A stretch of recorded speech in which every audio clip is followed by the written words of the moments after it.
All right, ready to dive into something fascinating today. We're talking Vedic astrology and marriage, and specifically this really intriguing system called the Vimshottari Dasha System. Absolutely. So imagine, like, a personalized astrological weather forecast, but for your love life. Yeah. Right? Giving us clues about when marriage might be on the horizon. Exactly. Yeah. The Vimshottari Dasha system can sound a little intimidating, but it's really about understanding the influence of planets, specific planets at specific times in your life, which we see in the birth chart. Okay, so Vimshottari Dasha, I mean, it's a mouthful. Break it down for us. What's the basic idea? It's like this, imagine your life is kind of like a play. Yeah. Okay. The Vimshottari Dasha system is it's like a timeline of that play divided into different acts. Each of these acts is ruled by a planet. And these planetary periods, these dashas, they influence different areas of your life. And guess what? Marriage is one of them. Okay, so it's not as easy as me just like glancing at my sun sign and being like, oh, yep, headed for the altar. Not quite, no. Yeah, well. It's way more nuanced than that. Yep. Each dasha can last for years, and then within each dasha, there are these like mini cycles called bhuktis, which are ruled by other planets. So it's this really intricate interplay of planetary energies and their timing that kind of creates this tapestry of our lives. Layers upon layers. This is why we're doing a deep dive, I'm starting to realize. Absolutely, absolutely. So let's talk about the planets themselves. Which ones are we looking at as like the usual suspects when it comes to marriage? Venus, the planet of love and relationships, of course, is a key player. But you might be surprised to hear that Jupiter is really important too, especially when we're talking about women. Really? In Vedic astrology, Jupiter is seen as the planet of marriage blessings. You know, it brings expansion and luck and wisdom to partnerships. Hold on, so Jupiter, like good luck Jupiter, is also a marriage booster, especially for women. Yeah, so in Vedic astrology, Jupiter's all about growth, abundance, and that includes relationships. So for women, if they have a strong Jupiter, especially if they're in a Jupiter Dasha period, it can really show a time when they attract a partner who embodies those Jupiterian qualities like stability, support, and even spiritual growth. Okay, so Venus sets the stage for love, and then Jupiter comes in and kind of showers the relationship with blessings. Yes, exactly. I like it. But what about other planets? I mean, are there some that might throw a wrench in the works? Definitely. So we have Venus and Jupiter doing their cosmic matchmaking, right? But other planets, they can create challenges or even delays. For example, Saturn's known for its lessons. It's known for its delays. If Saturn's like casting its gaze on your seventh house of partnerships, it might mean that marriage comes a little later in life. And often it comes after a period of really intense self-discovery or growth. So a Saturn transit through the seventh house, it's like a cosmic rain check? Yeah, you could say that. Not necessarily a bad thing. No. But maybe a sign that you need to focus on yourself a little more before saying, I do. Exactly. It's like Saturn's encouraging you to build a strong foundation for a lasting relationship, right? That makes sense. But you said it's not just individual planets, right? We're talking about these dashas, these bhuktis, and then we have to add in the houses, too. Yes. You mentioned the seventh house is important. Yeah, the seventh house is super important. I mean, it's like the marriage hotspot in astrology, but it's not the only one we're looking at. Okay. We also look at the second house of family, the 11th house of desires and social connections, even the fifth house of romance. They all kind of add to the overall picture. So it's like a cosmic game of clues, looking for these connections between all these different parts of the chart. Exactly. So let's say, for example, your Venus Dasha is coming up, which is exciting, right? But let's also say that Venus is hanging out in your 11th house of desires and the ruler of your 7th house. So the planet that governs your house of partnerships is, let's say, having a grand old time with lucky Jupiter. That's a powerful combination. That could indicate that during this Venus Dasha, your desire for a committed relationship might actually manifest into reality. It's like the stars are aligning to bring you closer to your soulmate. Exactly. Yeah. But what if those alignments aren't so obvious? Can this system really pinpoint when someone might get married? Well, we're not picking a specific date on the calendar or anything like that. Right. But it can provide a potential time frame. Okay. Think of it as like a season of possibilities, especially when we consider these major planetary periods like a Venus or Jupiter Dasha. And for women, as we talked about, that Jupiter Dasha can be really significant. Because of the connection to blessings attracting the right partner? Exactly. But remember, it's not just about those larger Dasha periods. Okay. We also have to consider something called transits. which are the current movements of the planets in the sky. So these transits, they're like the daily weather patterns. Yes, exactly. Within the larger climate of our dashas. Yes. Let's say, for example, you're in this promising Jupiter dasha, right? Known for its potential for marriage. And then imagine transiting Jupiter just decides to waltz right over your natal Venus, Oh. the planet of love in your birth chart, or maybe over the ruler of your 7th house of partnerships. Wow, okay, that's got to be a big deal. Like the universe is sending a very direct message. It definitely gets our attention. These transits, they can act like triggers, activating the energy of the dasha and really amplifying the potential for love and commitment. You know, it's like the stars are aligning to create those meant-to-be moments. Well, I'm picturing some serious cosmic matchmaking going on here. Absolutely. But what about the opposite? Like, what about when the stars maybe aren't quite as aligned?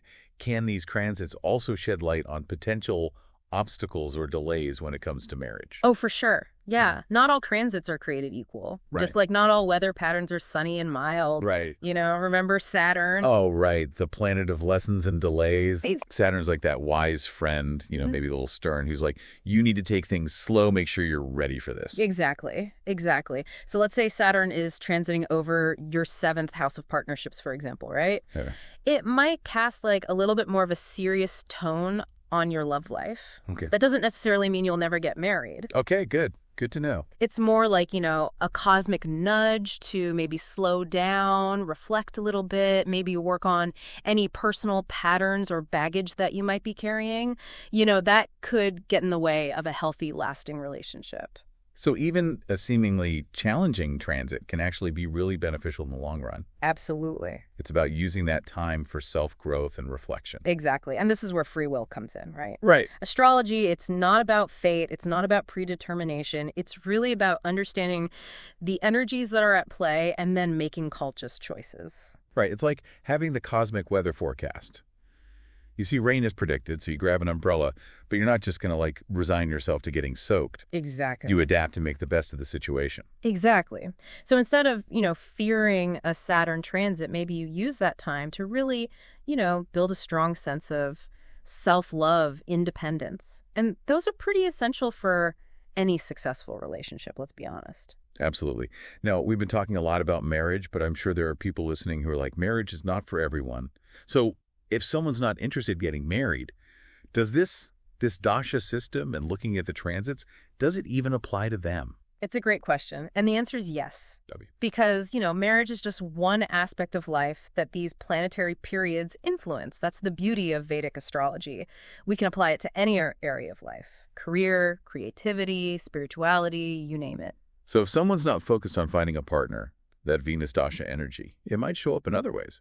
Exactly. So they might experience a surge in their creativity, they might feel more magnetic and attractive, or they might just feel drawn to deepening their existing relationships, like with friends and family. Okay, so it's like that energy is still there, it's just being channeled in a different direction. I love that. Yes, it's about recognizing that energy and then working with it consciously.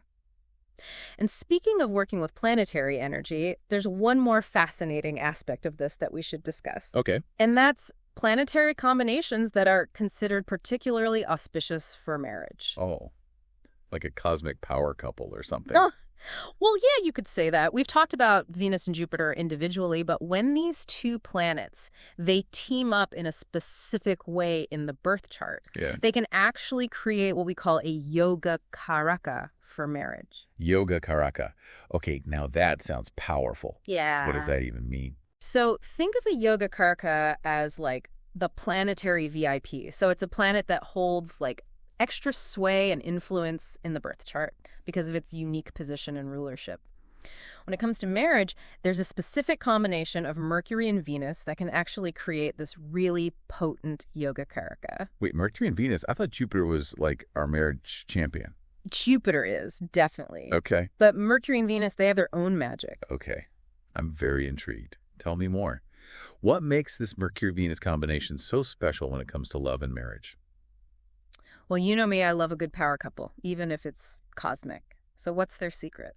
It's all about their energy combined and the houses that they rule in the birth chart. Mm-hmm. So we have Mercury, that's communication, intellect, right? And then Venus, that's love, harmony. They're like natural allies when we're talking about building strong partnerships, fulfilling partnerships. But when these two happen to rule specifically, houses called the Kendra houses, What? that's the 1st, the 4th, 7th, and 10th, Okay. and the Trikona houses, the 1st, 5th, and 9th. Their influence is even more potent, more auspicious for marriage. So it's like they've got a direct line to the cosmic matchmaker when they're in charge of those houses. Exactly. Think of it this way. The Kendra houses, they represent the foundation, the structure of our lives, right? Okay. And then we have the Trikona houses, which are all about luck, fortune, expansion. So when Mercury and Venus rule these powerful houses, it's like they create this blend, this really nice harmony of practicality, communication, but also love and good fortune. It's like they're baking a cosmic wedding cake, and they've got all the best ingredients. Yes, I love that. And to make it even more potent, imagine if one of these planets becomes what we call a yoga karaka. So it becomes like supercharged. It has extra auspicious energy because of its unique position. Okay. In this case, if Mercury, for example, rules both a Kendra house and a Trikona house in your chart, it's like having this celestial matchmaker on overdrive. Wow. And its influence on your marriage potential is amplified. It can attract love, harmony, understanding. Okay, so even if, let's say, someone's Venus Dasha isn't coming up anytime soon, but they've got this Mercury-Venus yoga karaka in their chart, that's still a good sign. Absolutely. It suggests, this natural tendency, this inclination towards partnership, being able to create harmony in relationships. Okay. But we have to remember, even with this auspicious combination, we can't forget about free will. Relationships take effort. They take understanding to really make it work. Right. It's not like a cosmic get-out-of-jail-free card. Exactly. It's more like a tailwind. Okay. The universe is kind of pushing you in the right direction, but you're still the captain of your ship. Right, right. And speaking of navigating your love life, we can't forget about those transits. Oh, right, right. Remember, we talked about transits acting like these triggers. Right, like the day-to-day weather that shakes things up.